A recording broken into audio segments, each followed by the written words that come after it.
और बड़ी खबर का श्रद्धा मर्डर केस से इस वक्त का बड़ा अपडेट सामने आ रहा है, जहां पर आरोपी आफ्ताब की पुलिस रिमांड बढ़ा दी गई है। 4 दिन तक की रिमांड बढ़ाई गई है। दिल्ली की साकेत कोर्ट ने ये बड़ा फैसला सुनाया है और आफ्ताब की पेशी के दौरान उसके रिमांड को और 4 दिनों के लिए बढ़ा दिया गया। बड़ा अपडेट सामने आ रहा है। आपको बता दें कि पॉलीग्राफी टेस्ट की तैयारी भी एक तरफ हो रही है। कल नार्को टेस्ट जरूर रद्द किया गया था, जिसके बाद कई हेल्थ जो मेडिकल चेकअप्स है उससे जुड़ी हुई अपडेट सामने आई थी कि कई सारे मेडिकल चेकअप्स होते हैं नार्को टेस्ट से पहले, उन्हीं प्रक्रियाओं को पूरा किया जा रहा है। इस बीच आफ्ताब की पुलिस रिमांड खत्म हो रही थी। आज जब कोर्ट में पेशी हुई है तो 4 दिन की पुलिस रिमांड बढ़ा दी गई है और ऐसे में 4 दिन बेहद महत्वपूर्ण होंगे, क्योंकि इन्हीं 4 दिनों में पॉलीग्राफी टेस्ट और नार्को टेस्ट पुलिस की तरफ से कराया जाएगा। 50 सवालों की लिस्ट भी पुलिस की तरफ से तैयार की गई है। जो आफ्ताब बोलेगा उससे कई महत्वपूर्ण कड़ियां श्रद्धा मर्डर केस में जुड़ सकती है। इस वक्त की बड़ी खबर हम आपको बता रहे हैं। आफ्ताब को 4 दिन की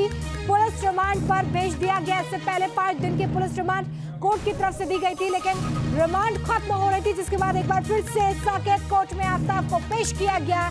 पूरे मामले को संज्ञान में लेते हुए दिल्ली की साकेत कोर्ट ने आफ्ताब की पेशी को कंसीडर करते हुए 4 दिन की पुलिस रिमांड पर उसे भेज दिया है। बेहद महत्वपूर्ण ये 4 दिन इसलिए हो जाते हैं क्योंकि इससे पहले कोर्ट ने नार्को टेस्ट को मंजूरी दी है और नार्को टेस्ट अब जल्दी होना है। ये भी बड़ी जानकारी। रोमान मेरे सहयोगी इस वक्त हमारे साथ जुड़ गए। सीधे रोमान का रुख करते हैं। रोमान, 4 दिन की पुलिस रिमांड बढ़ी है। 4 दिन बेहद महत्वपूर्ण होंगे क्योंकि इसी में पॉलीग्राफी टेस्ट करवाना है।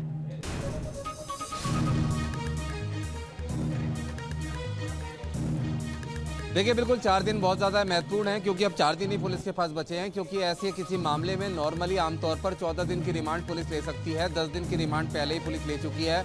इस बीच कोर्ट ने 5 दिन के अंदर आफ्ताब का नार्को टेस्ट कराने के निर्देश भी दिए थे, लेकिन वो हो नहीं पाया क्योंकि नार्को टेस्ट एक लंबी प्रक्रिया है। नार्को टेस्ट करने वाले FSL के जो अधिकारी हैं उनका कहना है कि 11 बजे के बाद दिल्ली पुलिस से उनकी बातचीत होगी, जिसके बाद ये साफ होगा कि आज पॉलीग्राफी टेस्ट होगा या नहीं। नार्को टेस्ट तो आज होने की उम्मीद नहीं है, लेकिन पॉलीग्राफी टेस्ट होना है नार्को टेस्ट से पहले, ताकि आफ्ताब कितना सच बोल रहा है, कितना झूठ बोल रहा है। ठीक है रोमान, मैं आपके पास आऊंगी, लेकिन कोर्ट रूम से इस वक्त मेरे सहयोगी मणिदीप हमारे साथ जुड़ गए। कोर्ट के अंदर आज क्या कहा गया है मणिदीप? जी देखिए, पुलिस ने जो है जज साहब के सामने पेश किया कि जो अभी तक केस में प्रोग्रेस हुई है और उस प्रोग्रेस के आधार पर पुलिस को 4 दिन की जो पुलिस कस्टडी आफ्ताब की वो बढ़ करके मिली है। तब क्योंकि पुलिस के पास में अभी इस केस में बहुत कुछ करने के लिए है। अभी तक जो मर्डर का वेपन है वो पुलिस अभी तक खोज नहीं पाई है, क्योंकि कहा जा रहा है कि गुरुग्राम के जिस जंगल में आफ्ताब कैद के सारे उस वेपन को फेंकने के लिए गया था, उसकी पहुंच और उसकी तलाश में पुलिस लगी हुई है। पॉलीग्राफी टेस्ट व नार्को टेस्ट जैसे जो अहम टेस्ट है जो इस केस को उसके अंजाम तक पहुंचा सकते हैं, वो अभी तक पुलिस नहीं करवा पाई है। तो बहुत कुछ अभी इस केस में किया जाना बाकी है, जिस वजह से पुलिस को अब आफ्ताब की 4 दिन की रिमांड जो है वो बढ़कर के मिली है। चलिए, बड़ी जानकारी यहाँ पर मणिदीप की तरफ से दी जा रही है कि जो दलीलें पेश की गई, जिसमें महत्वपूर्ण बात यही है कि जो शव के टुकड़े हैं उन्हें खोजने की कोशिश हो रही है। रोमान मेरे साथ लगातार जुड़े हुए। रोमान, आपने मणिदीप को सुना कि उन्होंने कहा कि कोर्ट ने 4 दिन की रिमांड इसलिए दी है क्योंकि पुलिस ने ये कहा कि लगातार कोशिश हो रही है शव के टुकड़ों को ढूंढने के लिए और इसलिए वक्त लगेगा।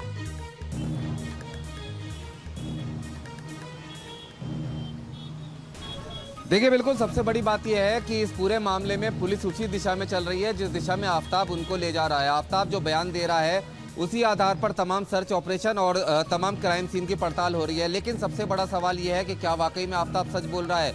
जिन जगह पर श्रद्धा के टुकड़े फेंके थे, क्योंकि आफ्ताब बहुत शातिर है, जिस तरीके से उसने हत्या की, टुकड़े किए और उनको ठिकाने लगाया,